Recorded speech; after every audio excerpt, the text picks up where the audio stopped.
2004ஆம் ஆண்டு டிசம்பர் 26 ஞாயிற்றுக்கிழமை. பலருக்கும் அது ஒரு சாதாரண விடுமுறை நாள். சிலர் காலையிலேயே கடற்கரைக்கு சென்றிருந்தார்கள். சிலர் குடும்பத்துடன் நேரத்தை செலவிட்டுக் கொண்டிருந்தார்கள்.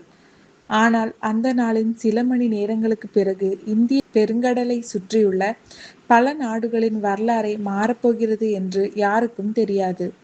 கடல் எப்போதும் நம்மை அமைதியாக பார்த்து கொண்டிருக்கும் ஒரு இயற்கை சக்தி. ஆனால் அந்த நாள் அதே கடல் ஒரு மிகப்பெரிய அழிவாக மாறியது. கரையை நோக்கி வந்த அலைகள் சாதாரண அலைகள் அல்ல. அவை வீடுகளை உடைத்தன, வாகனங்களை அடித்து சென்றன, மரங்களை வேரோடு சாய்த்தன, கடற்கரையோர கிராமங்களை சில நிமிடங்களில் சிதைத்தன, ஆயிரக்கணக்கான குடும்பங்களை பிரித்தன. அந்த நாள் டிசம்பர் 26, 2004 உலகம் மறக்க முடியாத நாள். இது வெறும் ஒரு இயற்கை பேரழிவின் கதை அல்ல. அது ஒரு எச்சரிக்கை, ஒரு துயரம், ஒரு நினைவு மற்றும் இயற்கையின் சக்தியை பற்றி மனிதர்களுக்கு கிடைத்த மிகப்பெரிய பாடம். டிசம்பர் 26, 2004 இந்தோனேஷியாவின் சுமத்ரா தீவுக்கு அருகே இந்திய பெருங்கடலின் அடிப்பகுதியில் மிகப்பெரிய நிலநடுக்கம் ஏற்பட்டது. அது சாதாரண நிலநடுக்கம் அல்ல.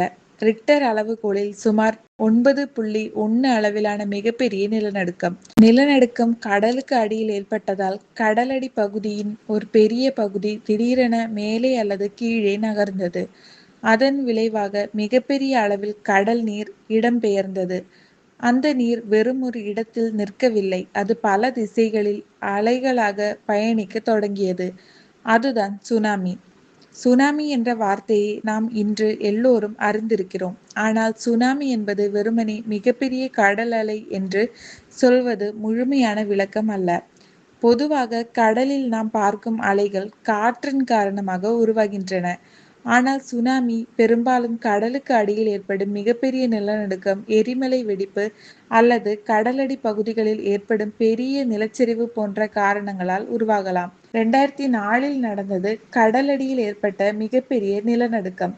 அந்த நிலநடுக்கத்தால் கடலடி பகுதி திடீரென நகர்ந்தது. அதனால் ஒரு மிகப்பெரிய அளவு கடல் நீர் இடம்பெயர்ந்தது.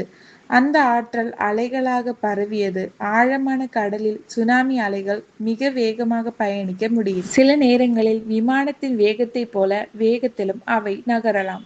ஆனால் கரையை நெருங்கும் போது நிலத்தின் ஆழம் குறைகிறது. அப்போது அலைகளின் வேகம் குறையலாம். அதே நேரத்தில் அவற்றின் உயரம் அதிகரிக்கலாம். இதனால் கரையை நெருங்கும் போது அந்த அலை மிகப்பெரிய அழிவு சக்தியாக மாறுகிறது. சுனாமி வருவதற்கு முன்பு சில கடற்கரை பகுதிகளில் மக்கள் ஒரு விசித்திரமான காட்சியை பார்த்தார்கள். கடல் பின்னோக்கி சென்றது. பொதுவாக கடற்கரை இருக்கும் இடத்தில் தண்ணீர் இருக்க வேண்டிய நிலையில் கடல் நீர் திடீரென வெகு தூரம் பின்வாங்கியது. கடலுக்குள் இருக்கும் மணல் பகுதிகள் தெரிந்தன. சில இடங்களில் மீன்கள் வெளியில் தெரிந்தன. பலருக்கு அது ஒரு ஆபத்தான அறிகுறி என்று தெரியவில்லை. சிலர் அதை பார்க்க ஆர்வமாக கடற்கரைக்கு சென்றனர். சிலர் குழந்தைகளுடன் கடலுக்கு அருகில் சென்றனர். ஆனால் அந்த அமைதிக்கு பின்னால் மிகப்பெரிய ஆபத்து வந்து கொண்டிருந்தது. கடல் திடீரென பின்னோக்கி சென்றால் அது சுனாமிக்கான இயற்கையான எச்சரிக்கைகளில் ஒன்றாக இருக்கலாம்.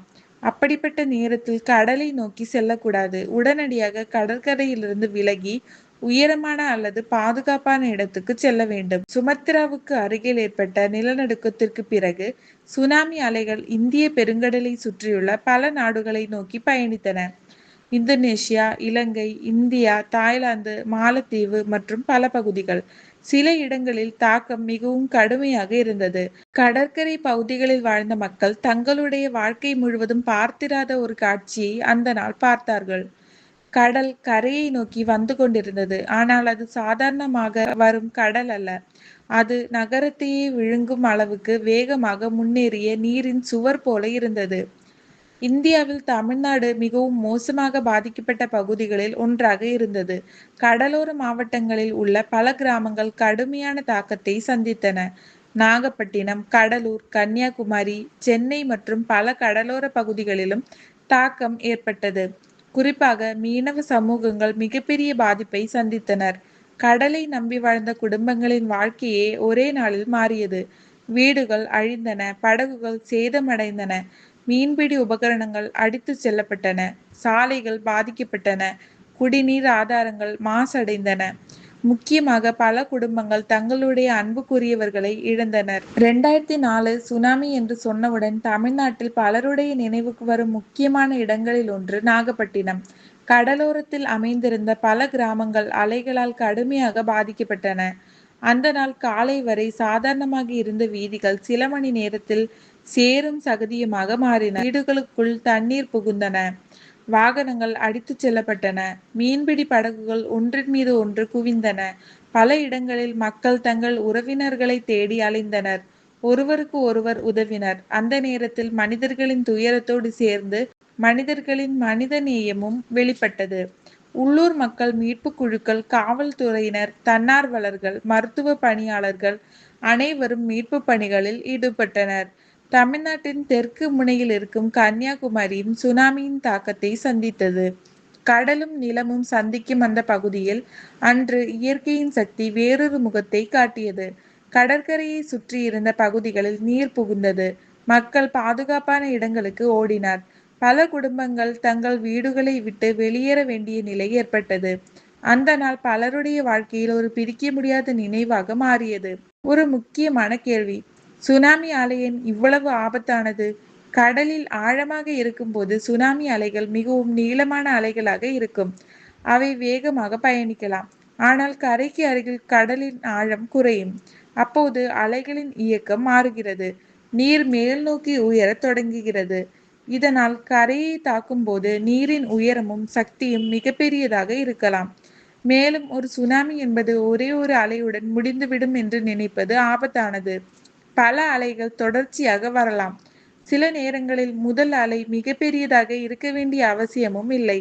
அதனால் முதல் அலை சென்று விட்டதும் மக்கள் உடனடியாக கடற்கரைக்கு திரும்பக்கூடாது. அதிகாரிகளின் பாதுகாப்பு அறிவுறுத்தல்களை பின்பற்ற வேண்டும். 2004 சுனாமி இந்தியாவை மட்டும் தாக்கவில்லை. இந்தோனேஷியா மிக கடுமையாக பாதிக்கப்பட்ட நாடுகளில் ஒன்றாக இருந்தது.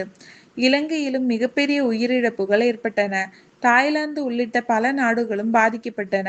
இந்த பேரழிவு இந்திய பெருங்கடலை சுற்றியுள்ள பல சமூகங்களின் வாழ்க்கையை மாற்றியது. உலகம் முழுவதிலிருந்தும் உதவிகள் வந்தன. உணவு, தண்ணீர், மருத்துவ உதவிகள், தற்காலிக முகாம்கள், மீட்பு பணிகள், மறுகட்டமைப்பு எல்லாம் தொடங்கின. சுனாமிக்கு பிறகு ஏற்பட்ட மிகப்பெரிய வேதனைகளில் ஒன்று காணாமல் போனவர்களை தேடுவது. ஒரு குடும்பத்தில் ஒருவர் உயிருடன் இருக்கிறாரா? எங்கே இருக்கிறார்? எந்த மருத்துவமனையில் இருக்கிறார்? எந்த முகாமில் இருக்கிறார் என்ற கேள்விகளுக்கான பதில்களை தேடி பலர் அலைந்தனர். சிலர் தங்கள் உறவினர்களை மீண்டும் கண்டுபிடித்தனர். சிலர் பல நாட்கள் கழித்து தகவல்களை பெற்றனர். ஆனால் பல குடும்பங்களுக்கு அந்த காத்திருப்பு நிரந்தரமான துயரமாக மாறியது. இந்த பேரழிவில் குழந்தைகளும் மிகப்பெரிய பாதிப்பை சந்தித்தனர். சில குழந்தைகள் தங்கள் பெற்றோர்களை இழந்தனர். சிலர் தங்கள் சகோதரர்களை அல்லது உறவினர்களை இழந்தனர். சிலர் வீடு, பள்ளி, நண்பர்கள் என தங்கள் பழைய வாழ்க்கையை இழந்தனர். அதனால் சுனாமிக்கு பிறகு மீட்பு என்பது வீடுகளை மட்டும் கட்டுவது அல்ல, மக்களின் மனதையும் மீண்டும் கட்டி எழுப்ப வேண்டியிருந்தது. இன்று நம்முடைய மொபைல் போன்களில் பேரிடர் எச்சரிக்கைகள் வரலாம். செய்திகளில் உடனடியாக தகவல்கள் கிடைக்கலாம். ஆனால் 2004 காலகட்டத்தில் இந்திய பெருங்கடல் பகுதியில் சுனாமிக்கான எச்சரிக்கை அமைப்புகள் இன்றைய அளவுக்கு வளர்ந்திருக்கவில்லை. இந்த பேரழிவு உலக நாடுகளுக்கு ஒரு மிகப்பெரிய பாடமாக அமைந்தது. அதன் பிறகு சுனாமி கண்காணிப்பு மற்றும் எச்சரிக்கை அமைப்புகளை மேம்படுத்துவதில் பல நாடுகள் அதிக கவனம் செலுத்தினர். இந்தியாவிலும் சுனாமி எச்சரிக்கை திறன்கள் மேம்படுத்தப்பட்டன. 2004 சுனாமி நமக்கு ஒரு விஷயத்தை மிக தெளிவாக உணர்த்தியது. மனிதர்கள் எவ்வளவு முன்னேறி இருந்தாலும் இயற்கையின் சக்திக்கு முன்பு நாம் மிகவும் சிறியவர்கள். ஆனால் அதே நேரத்தில் அறிவியல் நம்மை பாதுகாக்க முடியும். சுனாமியை தடுக்க முடியாது, ஆனால் அதன் அறிகுறிகளை அறிந்து கொள்ள முடியும். நிலநடுக்கத்தை கண்காணிக்க முடியும். கடல் மட்ட மாற்றங்களை கண்காணிக்க முடியும். எச்சரிக்கை அமைப்புகளை உருவாக்க முடியும். மக்களுக்கு பயிற்சி அளிக்க முடியும். முன்கூட்டியே வெளியேற முடியும். இதுதான் பேரிடர் மேலாண்மையின் முக்கியத்துவம். இப்போது மிக முக்கியமான விஷயம்: ஒரு நாள் நீங்கள் கடற்கரையில் இருக்கிறீர்கள். திடீரென கடல் நீர் வழக்கத்திற்கு மாறாக வேகமாக பின்னோக்கி செல்கிறது, அல்லது கடலில் இருந்து மிகவும் வித்தியாசமான பெரிய சத்தம் கேட்கிறது, அல்லது நிலநடுக்கத்தை உணர்கிறீர்கள். அப்போது கடலை பார்க்க ஓடாதீர்கள். வீடியோ எடுக்க முயற்சிக்காதீர்கள். கடற்கரையில் நிற்காதீர்கள். உடனடியாக கடற்கரையிலிருந்து விலகுங்கள். முடிந்தால் உயரமான அல்லது அதிகாரிகள் குறிப்பிட்ட பாதுகாப்பான பகுதிக்கு செல்லுங்கள். அதிகாரப்பூர்வ எச்சரிக்கைகளை பின்பற்றுங்கள். முதல் அலை சென்றுவிட்டது என்று நினைத்து மீண்டும் கடற்கரைக்கு செல்லாதீர்கள். ஏனென்றால் அதற்கு பிறகும் ஆபத்தான அலைகள் வரலாம். இன்று 2004ஆம் ஆண்டிலிருந்து பல ஆண்டுகள் கடந்துவிட்டன. அந்த தலைமுறையில் இருந்த பலர் அந்த நாளை இன்னும் மறக்கவில்லை. சிலருக்கு அது ஒரு செய்தி, சிலருக்கு அது வரலாறு. ஆனால் அந்த நாளை நேரில் பார்த்தவர்களுக்கு அது அவர்களின் வாழ்க்கையில் அழியாத ஒரு நாள். கடலை பார்த்தாலே அந்த நினைவுகள் திரும்பி வரும் குடும்பங்களும் இருக்கின்றன. அன்புக்குரியவர்களை இழந்தவர்கள் இன்னும் அவர்களை நினைத்துக் கொண்டிருக்கிறார்கள். அதனால் 2004 சுனாமியை பற்றி பேசும்போது அதை வெறும் மர்மமான சம்பவம் என்று பார்க்காமல் ஒரு மிகப்பெரிய மனித துயரமாகவும் நினைவு கூற வேண்டும். 2004 டிசம்பர் 26 அந்த நாள் கடல் நமக்கு ஒரு பாடம் கற்றுக் கொடுத்தது. கடல் எப்போதும் அமைதியாக இருப்பதில்லை. இயற்கை எப்போதும் நம்முடைய கட்டுப்பாடில் இருப்பதில்லை. ஆனால் அறிவு நம்மிடம் இருக்கிறது. எச்சரிக்கையை புரிந்து கொள்ளும் திறன் நம்மிடம் இருக்கிறது. ஒருவரை ஒருவர் காப்பாற்றும் மனிதநேயம் நம்மிடம் இருக்கிறது. அன்று உயிரிழந்த ஒவ்வொரு உயிரும் ஒரு குடும்பத்தின் உலகம். ஒரு தாயின் குழந்தை, ஒரு குழந்தையின் பெற்றோர், ஒருவரின் சகோதரர், ஒருவரின் நண்பர். அவர்களின் நினைவுகளை நாம் மறக்கக்கூடாது. 2004 சுனாமி ஒரு கடந்த கால நிகழ்வு மட்டுமல்ல, அது எதிர்காலத்திற்கான எச்சரிக்கையும் கூட. இயற்கையை மதிப்போம். பேரிடர் எச்சரிக்கைகளை புரிந்து கொள்வோம். ஆபத்து வந்தால் முதலில் உயிரை காப்பாற்றுவோம். மற்றும் 2004 டிசம்பர் 26 அன்று நம்மை விட்டு பிரிந்த அனைவரையும் என்றும் நினைவில் வைத்திருப்போம். நன்றி. இந்த வீடியோ உங்களுக்கு பிடித்திருந்தால் சப்ஸ்கிரைப் செய்யுங்கள். மேலும் இப்படிப்பட்ட வரலாறு, மர்மம் மற்றும் உண்மை சம்பவங்களை தெரிந்து கொள்ள நம்முடைய சேனலை தொடர்ந்து பாருங்கள். நன்றி, வணக்கம்.